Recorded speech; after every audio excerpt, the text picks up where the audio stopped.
Salam sejahtera kepada guru dan rakan-rakan sekalian.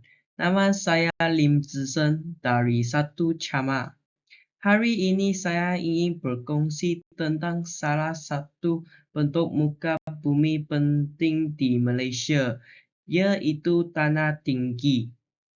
Tanah tinggi merujuk kepada kawasan yang mempunyai ketinggian melebihi 300 meter dari aras laut. Malaysia mempunyai beberapa kawasan tanah tinggi yang terkenal, terutamanya di Semenanjung Malaysia, Sabah dan Sarawak.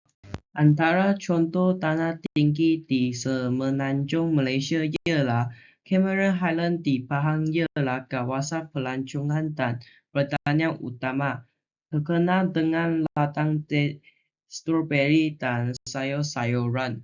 Bukit Fraser ialah juga di Pahang, tempat perajinan yang tenang dan sejuk. Genting Highland juga terkenal dengan pusat hiburan dan kasino.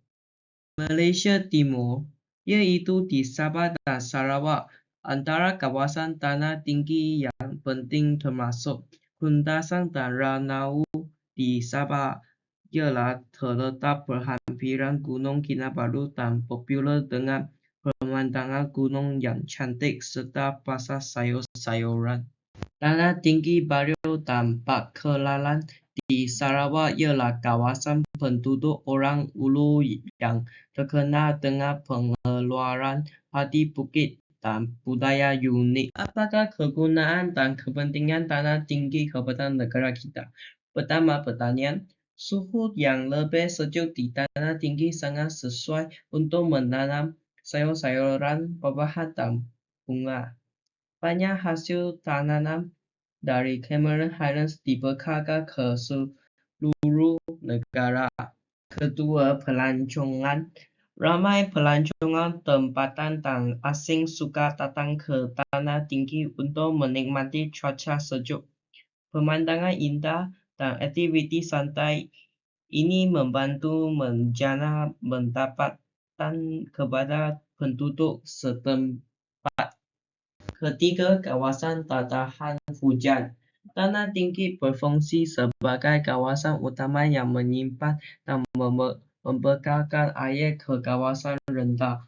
Hutan tanah tinggi juga menjadi habitat bagi pelbagai jenis flora dan fauna. Namun, pembangunan tanah tinggi perlu dilakukan secara berhati-hati. Aktiviti pembalakan pertanian tidak terkawal dan pembangunan berlebihan boleh menyebabkan hakisan tanah runtuh dan pencemaran sumber air. Kesimpulannya, tanah tinggi di Malaysia bukan sahaja cantik dan sejuk, tetapi juga sangat penting dari segi ekonomi dan alam sekitar. Kita harus menjaga dan memelihara kawasan ini agar terus memberi manfaat kepada generasi akan datang. Sekian saja daripada saya. Terima kasih atas perhatian Anda semua.